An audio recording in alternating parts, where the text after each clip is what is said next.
Hernandez each had 4 RBIs. The Angels lost to Tampa Bay 7-3. Tampa Bay scored all 7 of their runs in the 4th inning. And oldie but goodie is coming back to the Chargers. Wide receiver Keenan Allen, who played his first 11 seasons with the Chargers, re-signed with the team for a 1-year deal. The 33-year-old Allen played last season with the Chicago Bears. No debates, no speculation, just the info you need. That's your KBLA Sports Minute. I'm Ray Richardson on KBLA Talk 1580. At KBLA Talk 1580, we aim to foster enlightening, sustainable, restorative dialogue, and we welcome unapologetically progressive viewpoints that empower fellow citizens. We are now accepting submissions for KBLA Talk 1580 guest editorials like this one. For the KBLA Talk 1580 guest editorial, I'm Martin Gordon, chair of the Pasadena Community Coalition. Recently, I listened to a Tavis Smiley Show conversation with James Farr. James said something that caught me off guard. Black Altadena is gone. My community is being murdered. I said murdered. All you have to do is go to our website homepage at KBLA1580.com and click on the icon that says KBLA Guest Editorials to learn more about our editorial standards and content submission guidelines. As long as the topic aligns with our mission, we are happy to review your submission and consider it for broadcast. We can't make any promises, but we want to amplify progressive perspectives that are community-focused and solution-oriented. So, go to KBLA1580.com right now to download all the information you need about our guest editorials. At KBLA Talk 1580, we've got your black. Spending 2 hours staring at the back of someone's bumper isn't the best way to end your day. So Jack in the Box is giving you a bonus with their new Bonus Jack Combo. Fries, a drink, and a burger with your choice of 1, 2, or 3 patties, starting at just $4.49. Get so much more. Might be smoking on something loud. Head to the clouds. I ain't been stepping out. Tired of sticking out in the crowd. This world is changing right in front of me. Gray hairs, I'm aging quicker than I thought I did. Straight up, straight up, straight up, straight up, straight up, straight up, straight up, straight up, straight up, straight up,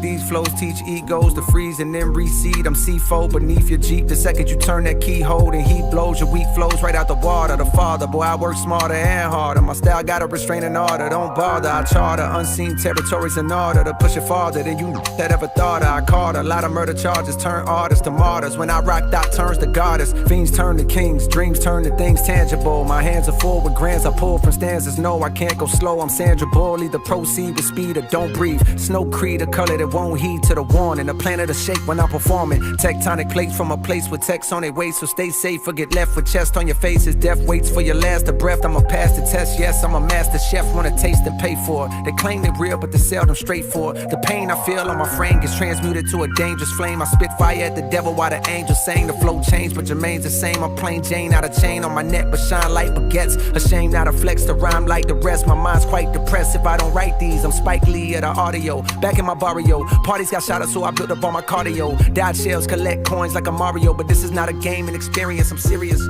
Man, I mean, I can't even interrupt J. Cole when he's flowing like that. It's just like, if that doesn't inspire you, I don't know what will. Look, we're making a pledge to be courageous on this show every day. Fearless is the way forward in this environment. And I got somebody who is just an example of fearlessness and courageousness for our final hour, and I'm really happy about it. She's an active attorney.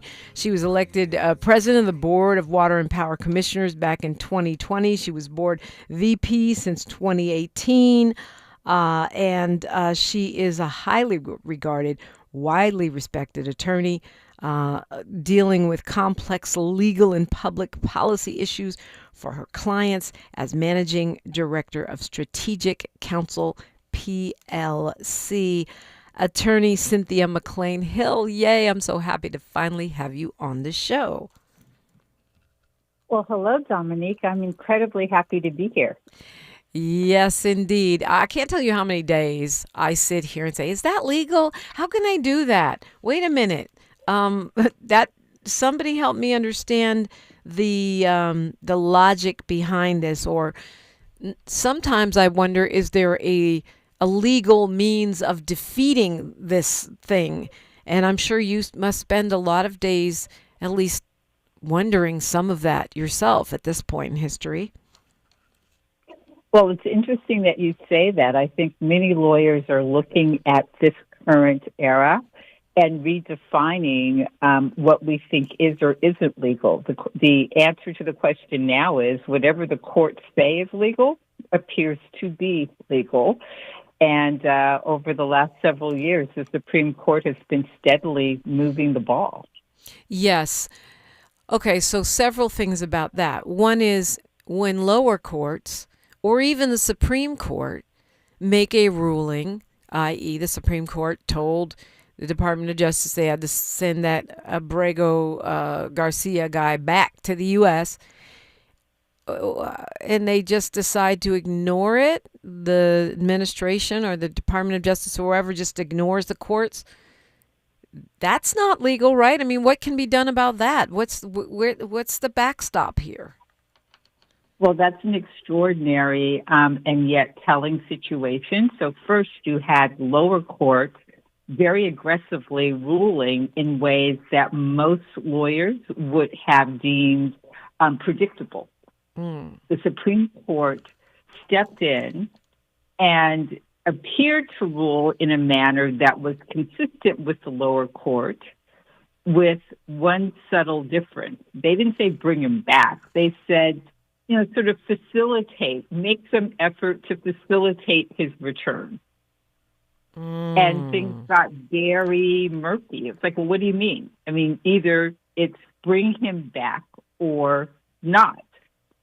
Because their ruling was so equivocal, it gave the administration space to play games, which they did. And what we've seen and what is hugely concerning is a court, and I'm talking now about the Supreme Court, which seems to be very timid in the face of an administration that may tell it to go pound sand. And courts in general being very timid because at the end of the day, they don't have an army. Right. And the administration does. So when you say, what is the backstop? We are at an incredibly, we're in a very tenuous situation. The only backstop that I see is what the public will tolerate. So it's the power of the people, which I keep on saying, it's the power of the people that are going to have to save the day right now, which is why we have to be courageous and fearless. But I guess for most of my life, my entire adult life, we just assumed that if the Supreme Court said it, or even if a lower court said it, we had to obey it. Even the government had to obey it. And now we're seeing that maybe that's not true. Well, we just saw the Senate put a member of Trump's inner circle on the federal bench who has who is under credible, in fact, forget credible, and I won't be a lawyer about it. I mean, whistleblowers have stood up and said, the man said, screw the courts. We don't have to follow the law. And he's now a federal judge. The Senate approved his appointment to the federal judiciary. That's we're talking about Emile Beauvais. 100%. And it sounded like they weren't going to confirm him. People were pushing back against this, but at the last minute, the folks rolled over. We are literally, I mean, it seems extreme to say, but we are now living in an era where there is so much thuggery and the threat of violence is so high that there is no backstop at the federal level. The Senate, the Republican Senate, appears to be willing to do just about anything, whether they think it's right or not. And so it's hard to say today what is or isn't legal, what you can or can't get away with. A year ago, no one would have imagined that federal troops would be in Los Angeles. Yeah, that's true. With no justification. I mean, the idea during the first Trump administration, the thing that I was most confident of as I watched things, sort of strain, was that the military would never fire on U.S. citizens. The military establishment seemed to be holding the line against Trump crazy. Today, especially with the passage of this, big, horrible bill that was passed, it's unclear. Trump is funding a secret army. Who would have imagined a year ago that there would be people whose faces were covered, driving in unmarked vehicles, not wearing any law enforcement insignia? How is that legal? How is that legal? That seems like an abridgment of every right. Well, what we're learning, again, is it's legal as long as the courts permit it to occur. Okay. I mean, it sounds like a version of a Richard Nixon quote. If the president does it, it is not illegal. It's not illegal.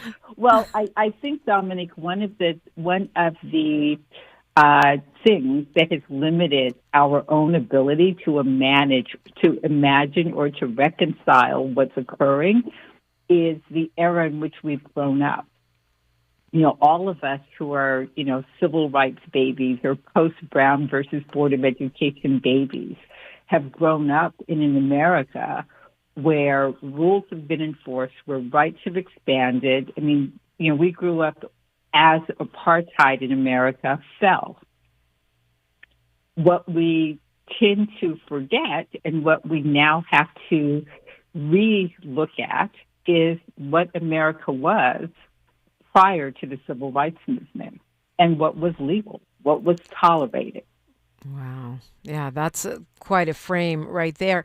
But again, the thing about this Emile Beauvais, and I'm glad you brought it up because we haven't really talked about it, this Emile Beauvais confirmation, that's a lifetime appointment, right, to the Third Circuit.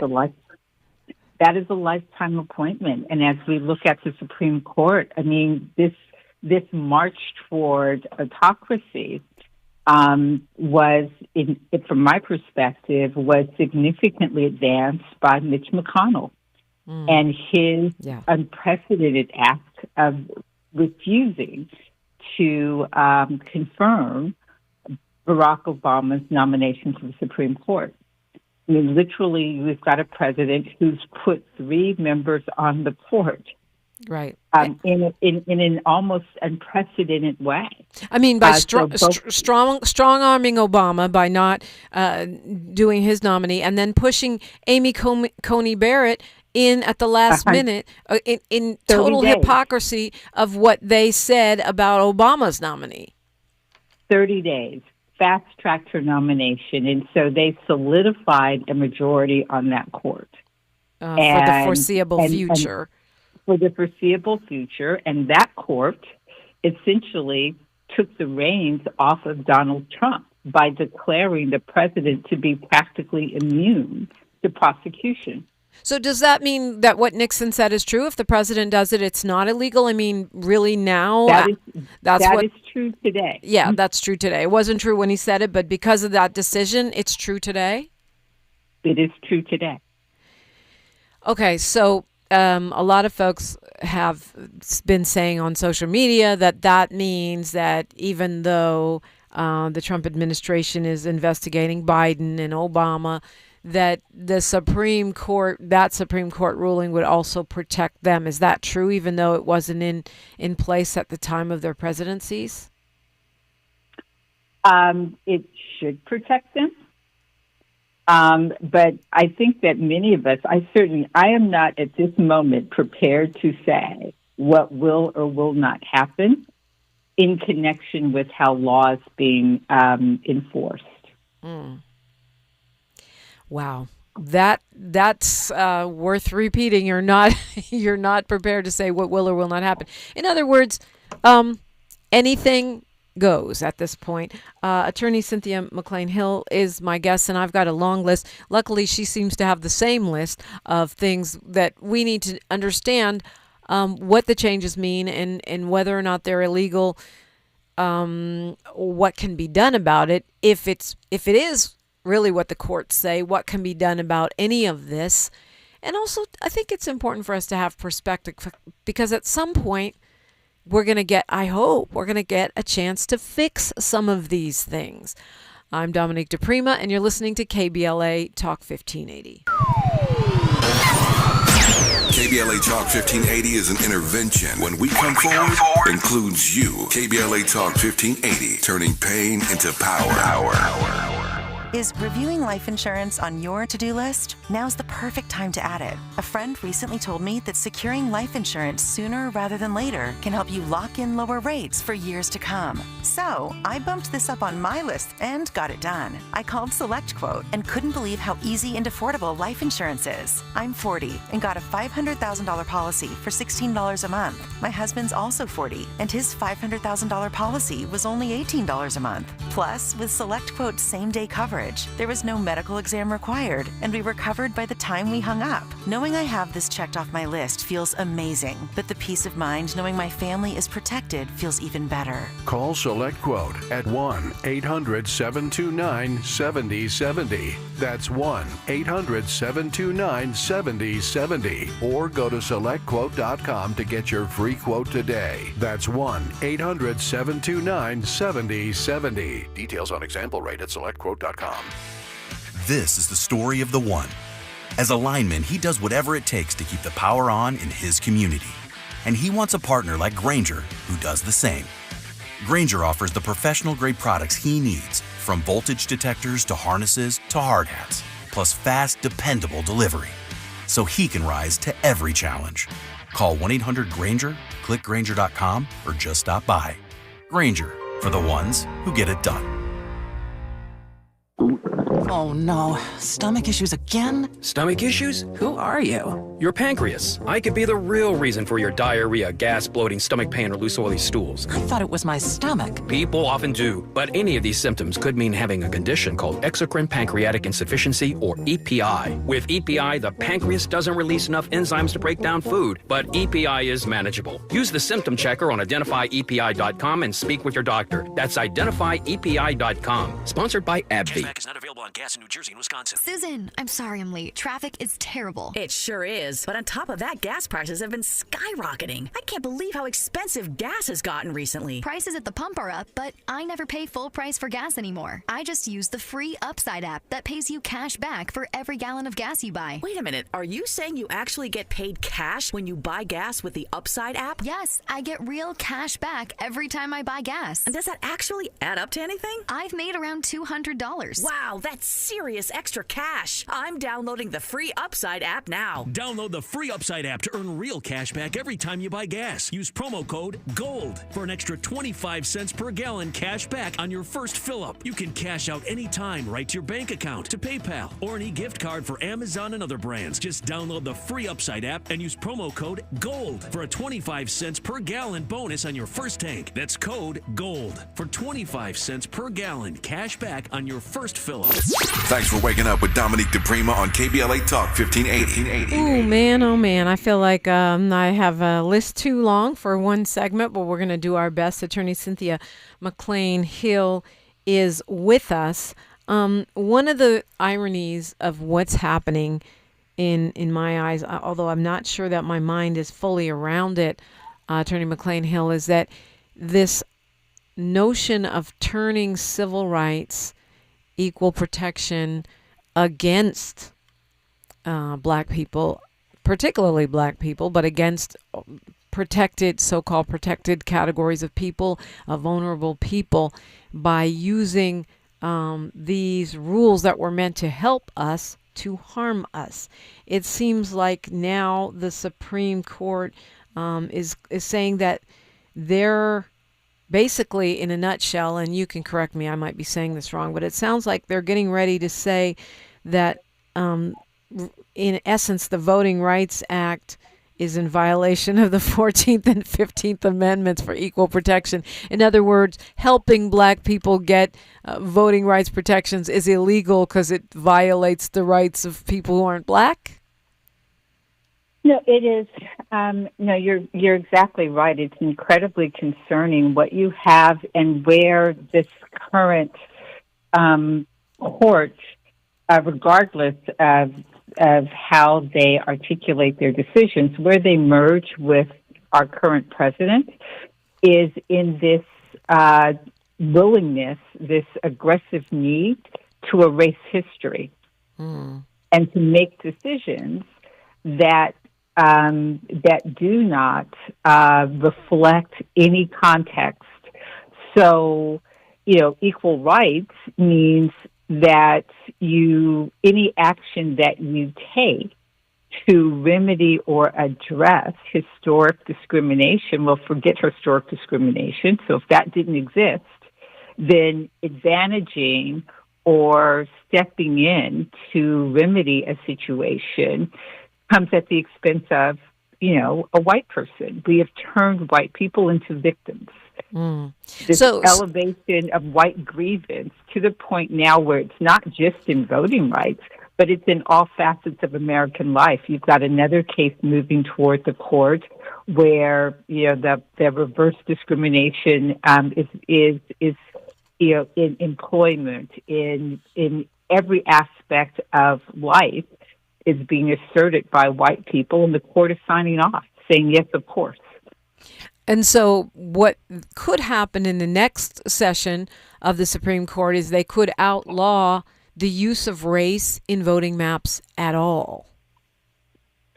Correct. And therefore go back to a situation where states are using, measures like gerrymandering to limit the power or eliminate the power of racial minorities to elect people that will serve their interest. Now, once they make these kinds of rulings, whether it's presidential immunity or now we've seen they've overturned Roe v. Wade, they basically outlawed abortion, the limiting or outlawing of affirmative action. It's not something you can just undo quickly, right? Well, when we went to break, what immediately I thought about when you say what is legal, what came to mind for me is, well, it depends on where you live.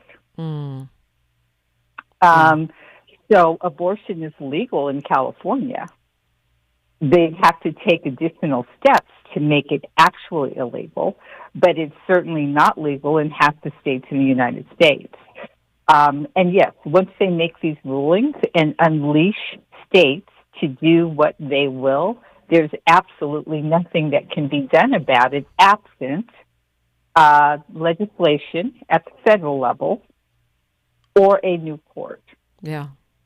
And I mean, we've talked a lot on this show over the years about term limits on Supreme Court justices, but that would require a change to the Constitution, right? It would require not a change to the Constitution. It would require, but it would require legislation. Okay. Which we'd have to get through both chambers of Congress, which, which will not be signed off on. Right. And then, but isn't it also true that they could expand the number of court justices? It's without changing the law? Yeah. Yes. Again, expanding the courts would require legislative act as well. I mean, any of these structural issues would require legislation to pull off, and that's not something that we've been, again, we continue to be suffering or constrained by the legacy of this nation's founding, which has never been equal and never been intended to recognize the rights of everybody. So that mythology is what has us confused.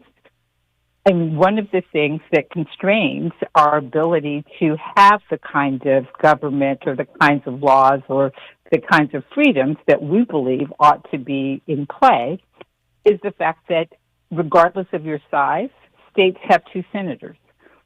Yeah, which and so is not equal representation. I mean, California should probably have like 4, right? Exactly. And so while we can, for instance, take back the House, taking back the Senate is much, much more difficult.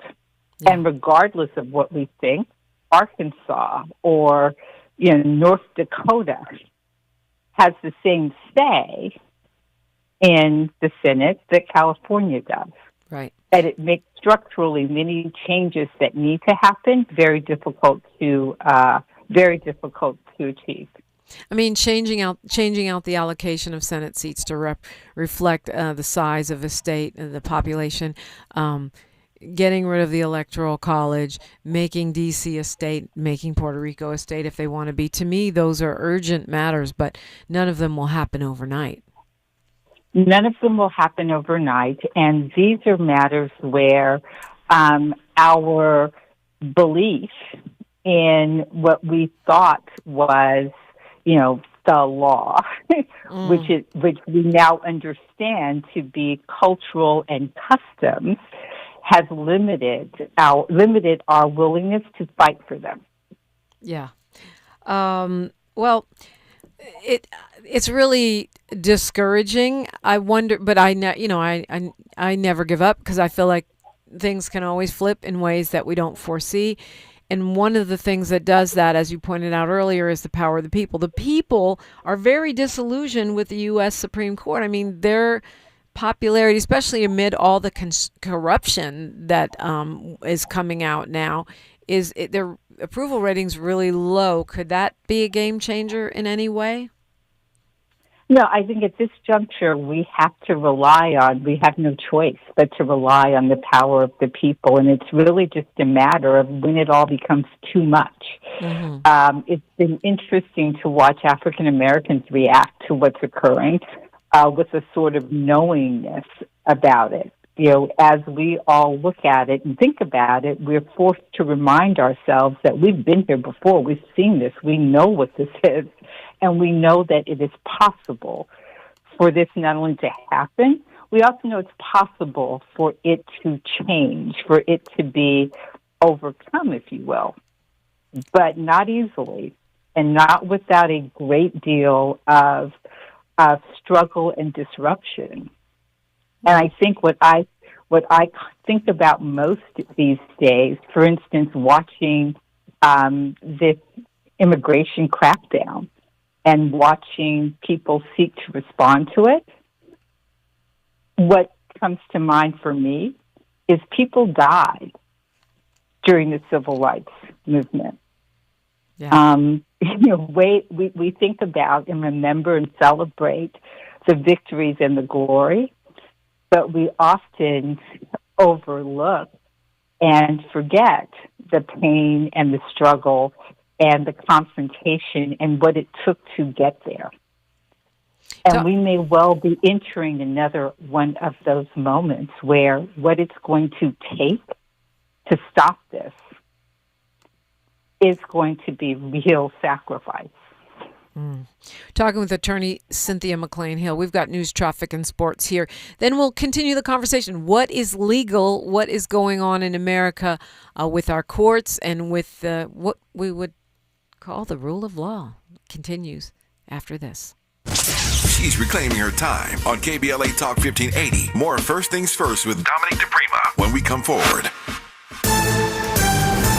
I'm Bree Wood with BIN News Now. Illinois Governor J.B. Pritzker says a mid-decade congressional remap is on the table. He joined Texas Democrats in Chicago fighting GOP redistricting efforts. If they're going to cheat, then all of us have to take a hard look at what the effect of that cheating is on democracy. And that means we've all got to stand up and do the right thing. Pritzker says he doesn't want to redraw maps, but may to protect Democratic seats. Rwanda has agreed to accept up to 250 migrants deported from the U.S. under a new deal. Approved individuals will get housing, health care, and job training. Critics warn of human rights risks as Rwanda has final say on who's allowed in. And the Quiet House Library has launched online spotlighting the Black experience. It offers books for all ages, written and illustrated by Black creatives, with collections in fiction, nonfiction, film, and music. Get BIN News now on demand 24/7 on the iHeartRadio app. Spending 2 hours staring at the back of someone's bumper isn't the best way to end your day. So Jack in the Box is giving you a bonus with their new Bonus Jack Combo. Fries, a drink, and a burger with your choice of 1, 2, or 3 patties, starting at just $4.49. Get so much more. This is the KBLA Sports Minute with Ray Richardson. The LA Sparks are playing like one of the best teams in the WNBA. They beat the Indiana Fever Tuesday night 100-91 for their 7th win in the last 8 games. Kelsey Plume had 25 points and 11 assists. Rickea Jackson also dropped 25 points. The Sparks are now just 2 games below 500 at 13-15. On July 3rd, they were 5-13 and showing no signs of being a playoff contender. The Sparks are at home Thursday night against the Connecticut Sun. The Dodgers beat St. Louis 12-6. Max Muncy and Teoscar Hernandez each had 4 RBIs. The Angels lost to Tampa Bay 7-3. Tampa Bay scored all 7 of their runs in the 4th inning. An oldie but goodie is coming back to the Chargers. Wide receiver Keenan Allen, who played his first 11 seasons with the Chargers, re-signed with the team for a 1-year deal. The 33-year-old Allen played last season with the Chicago Bears. No debates, no speculation, just the info you need. That's your KBLA Sports Minute. I'm Ray Richardson on KBLA Talk 1580. It's never too early to start talking about money in realistic ways with your kids. JP Morgan Chase navigates how to educate your kids now about creating long-lasting, healthy money habits. Whether your kids are in elementary school, high school, or college, now is a great time to start a conversation about ways to create healthy money habits as they grow, ultimately benefiting their financial future. Talking about money in a realistic way to support your kids' lifestyle and dreams, your first banking account geared towards high school or college. It's never too early. Explaining the basics, what you earn and what you spend, building financial confidence starts with getting organized. Learning and practicing vital money skills now will stay with them for life. Tools they will have to stay on top of their finances and achieve their goals. This segment is sponsored by JP Morgan Chase.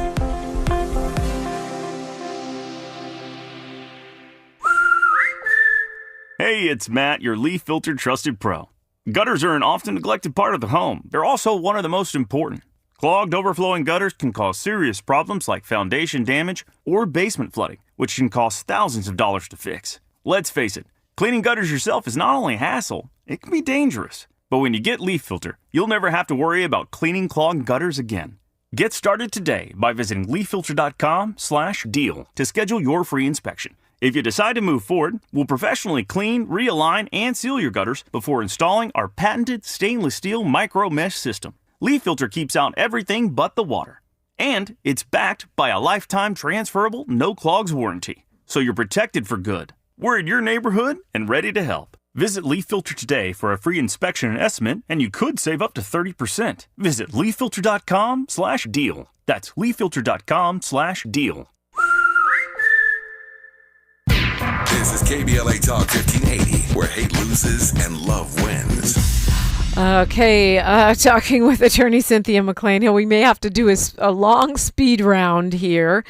The President of the United States, Donald Trump, and his whole administration, it's not just him, is doing a lot of things that appear to be unconstitutional and I don't know, extra legal. I'm not quite sure how to say it. I mean, let's start with DEI. DEI is not technically illegal, right? It's not, there's nothing in the Constitution. The courts have not, they've ruled against affirmative action. They've not ruled against diversity, equity, and inclusion. So how can he punish companies and take money from universities for practicing something that's not illegal? How is that legal? Well, one would simply say that whether that is likely not legal. However, it doesn't matter if he can create so much havoc that people would prefer to cut a deal with him or to voluntarily abandon these efforts over fighting with him and risking or having the disruption of their businesses, etc., while they're in the fight. I mean, but how does a president is not a king or an emperor, how do they have the power to punish private corporation? That seems, by the way, very much against so-called Republican principles. I'm going to punish a private company for doing what they want to do with their corporation. Private companies need federal approvals for things. So we've watched the merger of Paramount or the Skydance merger and the approval that was needed. We watched that approval get dragged out for, a very long time. And a condition of approving that merger, while not stated, was, acceding to the president's demands. I mean, they're bribes, though. Aren't bribes illegal, Attorney McClain-Hill? They're basically bribes. They're bribing the president to leave them alone. It's the same with these law firms. Vice President Kamala Harris said in a recent interview with Stephen Colbert, that she had predicted a lot of this, but what she didn't see coming was the capitulation. And I got to say, I agree. I did not see the preemptive surrender all around coming. Some of these law firms that, we're going to give you millions and millions of dollars in pro bono work for the cause of your choice, and companies, these media companies paying him millions of dollars, they're bribes. How is that okay legally? Well, so first, if the president does it, it's not illegal. Let's start with My that. head is exploding. Okay, there's that. And right. then secondly, you could certainly stand and fight, and perhaps win the fight. Maybe likely win the fight. Certainly under traditional legal norms, absolutely win the fight. But in the time it takes to do that, the losses that you're going to absorb may be substantial. And people aren't, it goes back to what are you willing to risk? What are people willing to put on the line? And the idea that corporate America is willing to risk a dime of their bottom line is probably, we were probably naive to think that would be true. Well, I was heartened to see that the public prefers the law firms that stood up to the president versus the ones that have acquiesced. That, in other words, the public seems to be tracking this. That's, I think, good news, right? No, that's absolutely good news. And what is disheartening, however, is that even the law firms that didn't capitulate on the front end are being very timid about doing things that will antagonize this administration. Yeah. And that's really the game, right? It's like any bully. You find somebody, you create havoc, you make your stand, you show people how bad it can be. And not only do you get that person, but you get a whole lot of other people who are less willing to take you on or who are going to back up and hope it all goes away. And that's what we're seeing. People just, kind of waiting for it to pass and doing nothing to antagonize this administration. They're talking about Merrick Garland in the YouTube chat. And I was speculating earlier that had Mitch McConnell allowed Merrick Garland to be confirmed, he would be a Supreme Court justice. And then we would have had someone else over the Department of Justice. And maybe they would have prosecuted Trump. And maybe he wouldn't have a second term. But all of that. No, that is absolutely true. I mean, we have watched, I think that you say on your program that history's happening, that we're making history. History's happening every day. Yeah. We are watching in our lifetime these consequential actions that as they play out, we have no idea how important they really will be. But yes, Merrick Garland not being on the bench, him then being the Attorney General, highly consequential. Speaking of timid, incredibly timid. And what we're facing at this moment is a situation where there is great uncertainty as to your point. It's not what is legal or what isn't, because again, that's never really been the question. The law morphs, right? Yeah. Gay marriage wasn't legal until it was. Right. Interracial marriage was illegal until it wasn't. The law morphs based on what we as a nation, as a society, are willing to accept. Yeah. Morris Phillips says we lost our country the day Judge Juan Merchan refused to jail Trump after 34 felony convictions. Is that true? And are the judges also being intimidated? Are they also acquiescing and tiptoeing around this administration? I mean, there are a lot of great judges out there, and we've seen beautifully written opinions and pretty fiery written opinions. However, they all live in the same political context that you and I live in.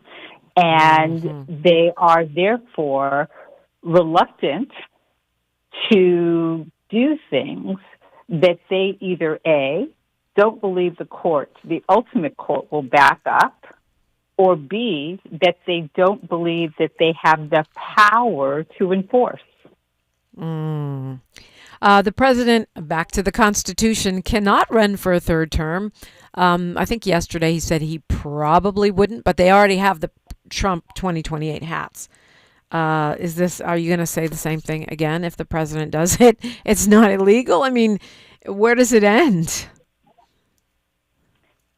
Good question. I mean, who 6 months ago would have thought that we'd be looking at redistricting in Texas and perhaps California and New York and all across the country? That wasn't going to happen. That wouldn't be permissible. Do I think Trump would try to seek a third term if he thought he could get away with it 100%? Yeah. And by the way, speaking of Texas, the Attorney General in Texas is saying that he wants to try to remove those Democrats from office, saying they've abandoned their posts. Could that happen? What are the odds that a court would back that up? They're duly elected by the people. Can the state attorney general move to have them taken out of their jobs? Well, in Florida, it has happened where, and I don't remember, I think it was I don't remember, it's like a county commissioner or it's someone involved in the elected county commissioner, by the way. So someone who would be sort of like our elected DA was removed from office by the Florida governor, and their court upheld that action. So do I think that the Attorney General has the power to do it? I don't think so. But am I prepared to rely on courts in Texas to protect or to come to the right decision? I mean, again, at this juncture, I don't know the answer to that. I would not bet my house on it. Yeah. In the same way that, Gore became or Bush became president. Right. I mean, if we want to talk about the beginning of the end, that's probably where we need to look. So when we come, no, you're probably right. That was the politicization of the court. Yeah. When they made the decision to gift the presidency to the Republicans, and Gore made the decision to be a punk and not fight for his seat. That was kind of the beginning of the end. There's a lot of legal questions that may not be directly related to what we've been talking about, but that people are talking about in these streets. And when we continue the conversation, I love to address them. People keep talking about martial law. Many of us believe we're already in fascism. So what about martial law? What about locking down the borders? What about the freezing of assets for individuals who are politically undesirable according to this administration? And, a lot of people are actually moving out of the United States in anticipation of this kind of stuff. So I'd love to hear your thoughts on that when we continue on KBLA Talk 1580. More of First Things First with Dominique DiPrima when we come forward. Attorney advertising prior results do not guarantee future outcomes. Founded in Los Angeles in 1986, Litigation powerhouse Quinn Emanuel has deep roots in the Los Angeles community. Since 2007, we have litigated some of the largest fires on the West Coast. We are proud to be the only AmLaw 100 firm in the country to represent wildfire victims, giving affected individuals, families, and businesses the same focus and individualized attention we devote to our Fortune 500 clients. BTI Consulting has repeatedly recognized Quinn Emanuel as among the 4 law firms in-house counsel least liked to oppose in any litigation, and we are often deemed the most feared. And after securing over $80 billion for our clients in various matters firm-wide, we understand why. If you have been affected by the recent wildfires in Altadena and the Palisades and would like to discuss your situation further, please contact wildfire support at QuinnEmanuel.com or call us at 213-443-3050. Quinn Emanuel is proud to sponsor Conversation Live Altadena Rising with James Farr on KBLA Talk 1580. Attorney advertising. Prior results do not guarantee future outcomes. KBLA Talk 1580. We've got a lot to talk about. KBLA Talk 1580, connecting you with services and solutions. The Autopsy Initiative provides a second autopsy free of charge for victims' families who have lost their loved ones due to a police-related death. The services offered through the initiative include the completion of a second autopsy, disclosure of preliminary findings, and a final autopsy report. A police-related death is when an individual is harmed by police officers using deadly force, which results in an individual's death. Police-related death includes in-custody deaths, including those that arise during contact with law enforcement officers during arrest, pursuit, booking, transport, or incarceration. The Autopsy Initiative has a team of board-certified pathologists on call. An autopsy request may be completed by anyone with a close relationship with the victim, which may include the victim's spouse, partner, relative, close friend, or lawyer. To request a free second autopsy for a victim of police violence, please visit knowyourrightscamp.com. That's knowyourrightscamp.com. Then click on Autopsy, then click on Request. At KBLA, we believe in justice for victims of police violence. We say their names, and we don't black down. This is a community call to action from KBLA Talk 1580. If you didn't think skipping breakfast was a big deal, you'd be right. Before. But now, Wendy's has Buck Biscuits. We're talking sausage, egg, and cheese biscuit, bacon, egg, and cheese biscuit, or even the Honey Buddy chicken biscuit for just $1 each. Seriously, you can get all 3 if you want. They're just $1, so you'll never skip breakfast again. If you're smart. Breakfast for $1? Gotta be Wendy's. Limited time only. Price and participation may vary. Limit 5 qualifying items per transaction. Not valid in a combo while supplies last. The conversation continues right now with Dominique DiPrima on First Things First. With Dominique DiPrima and attorney Cynthia McClain-Hill. And I teed up a bunch of stuff. We probably need another hour. But a lot of people are talking about the loss of rights. And we're looking at Nazi Germany and other places as sort of warning symbols, signs, when Jewish Americans then or whoever was the targeted population gets trapped in their own country, gets their assets frozen, some kind of martial law or border lockdown happens. And I know many black people are concerned about this happening to us in America under this regime. What are your thoughts on that? I wish I were more optimistic, but I am not. What we see is a lot of probing and a lot of testing. So the assault on immigrants and migrants at a certain level is a test to see what we'll accept when it comes to due process. We're already seeing the legal system work in ways that have prosecutions or the decision not to prosecute being based on how close you are to the administration, who's your friend, who you like, who you don't. The release of the January 6th rioters, that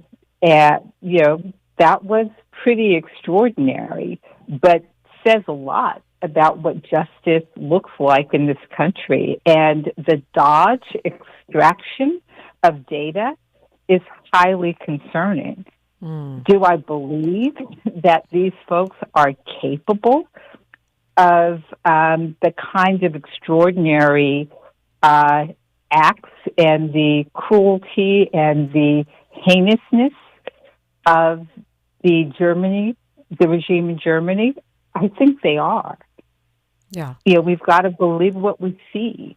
They're willing to put people in cages. They're willing to ship people to foreign nations where they will be tortured and imprisoned. And so we've got to be real about what we're facing, and this is pretty extraordinary. Do I believe, in the end, that this is a country that will allow it to occur? I don't. I think that there is a pain point that will result in fighting back, but it's gonna have to get pretty painful, and that pain has got to be experienced by people that don't look like us. Yeah. Well, sorry, friends, I couldn't talk you off the ledge. Some of my folks are already packing their bags because they think we only have until the end of the year.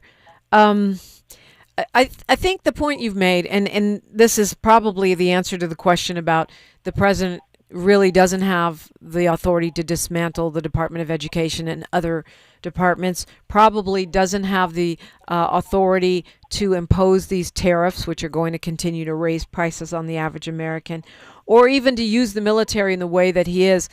But by the time it works its way through the courts, the damage will probably already be done. Is that where we are? The damage will be done, and/or we're seeing the Supreme Court actually allow, some of these actions, and we're also seeing a Republican Congress get on board with it. So it's whether he has the authority or not is a distinction without a difference. We have to look at what he's doing. All right. Paul Lee says in the chat, the only reason the Gilded Age ended was because upper white middle class people had out their pitchforks, and until that happens, we all have to gut this out, which is basically an amen corner to what you just said. Pivoting to what everybody keeps talking about, which is the Epstein files, release the Epstein files. To see the Department of Justice going back and interviewing this woman who's already been convicted and is serving 20 years, and now they've moved her to a minimum security, sort of a club fed type situation. What does this tell you? Yeah, it tells me that they need her to shut up until Trump pardons her, and that he plans to pardon her before he leaves office. So they'll probably try to wait till it dies down a little or something, and then just, slide her on out of there. Yeah. Yeah, they'll wait till it dies down. They'll wait till the end. But yeah, I mean, this is clearly, again, they're paying her for silence. That's highly unusual, right? I mean, the DOJ just doesn't go back and interview inmates that have already been convicted. No, it is unprecedented. And in moving her to Club Fed, I think in Texas, they've moved her to apparently one of the most desirable federal penitentiaries. They've moved her to a space that she would not otherwise be entitled to serve. But again, we just got to get super clear about what we're seeing here, which is, a group of people for whom power and riches is all consuming. And they will do anything to consolidate it, to maintain it, and to advance their interests. The one of the really fundamental things is this idea that Congress has the power of the purse. When Congress allocates money, that's a done deal. That money is spent. And again, this is a basic power that this administration has seized with the dismantling of departments, the dismantling of USAID. Why isn't Congress doing more? That's one of their main superpowers. Why aren't they doing more? What ought they be doing? Well, certainly, one could envision and would have expected Congress to stand up to put a halt to the president's ability to do these things. The Congress has a great negotiating power should they choose to exercise it. If Congress doesn't want a bill to move forward, it doesn't. If they don't want judges approved, they're not. Much of what Trump is doing could not happen if Congress were to say stop. I mean, the fact that they confirmed Pete Hegseth. It's like that to me said they're going to do whatever this dude says. I mean, Hegseth, zero qualifications there. No, they are permitting, in theory, you have a bunch of wealthy white men, not exclusively, but primarily in Congress, who have spent their lives claiming that they believe in small government, that they believe in a strong military, that they, that a host of Republicans, quote unquote, beliefs. What we're seeing is they believe in self-preservation. They're not bothered by the idea that they're not bothered by any action that ensures that they will be dominant. And to the extent that they see an America where we all have equal rights and equal ability to influence outcomes and equal say in government, to the extent that they see that as a threat to their power, they're willing to squash it. And that is what they're trying to do. And they're standing behind this guy who is doing it with a bulldozer. I mean, the fact that the president said out of his mouth that he would be willing to send U.S. citizens to foreign prisons if they're egregious criminals or gang members, which to me is code for black people, means that we could start to see U.S. citizens being deported, something that seemed wildly hyperbolic only a few months ago. No, there's no question that all of this, it's what is that metaphor? The frog boiling in the pot where you just turn the temperature up slowly. Yeah. That's what we're seeing. So it becomes, what will people tolerate? And, they haven't come after black people in any significant way, except to the extent that they're coming after all people who aren't like them, rich. Yeah, well, I mean, right? Unless you count jobs or, like you said, all those people who were summarily dismissed in the first round of this administration. Well, yeah, they're going after government. They're going after anything that will stand in their way. And, to the extent that black people make up a group that stands in their way, they're coming after us. I mean, that thing is, no one's safe. They're coming after anything that stands in the way of their ability to return to when America was great. Mm-hmm. And America was great when they were unchallenged. And if you really want to know, the beginning of the end, Bush versus Gore was a window into how far they would go. The beginning of the end, or the beginning of this era, was the election of Barack Obama. You're right. They went crazy. The idea that they didn't mean equality like that. No, not that kind of equality. We got to leave it there. Attorney Cynthia McClain-Hill, what a great conversation. Thank you so much for being with me this morning. Thank you. Bye-bye. Tavis Smiley's up next, but you knew that, of course, as usual. He's got a jam-packed, highly informative show. I'll see you on social media. I'm at DiPrima Radio. The station is at KBLA 1580. Please like, follow, subscribe, and talk smack.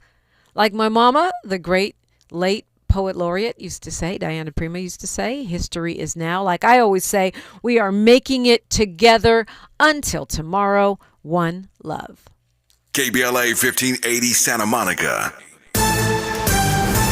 I'm Bree Wood with BIN News Now. Illinois Governor J.B. Pritzker says a mid-decade congressional remap is on the table. He joined Texas Democrats in Chicago fighting GOP redistricting efforts. If they're going to cheat, then all of us have to take a hard look at what the effect of that cheating is on democracy. And that means we've all got to stand up and do the right thing. Pritzker says he doesn't want to redraw maps, but may to protect Democratic seats.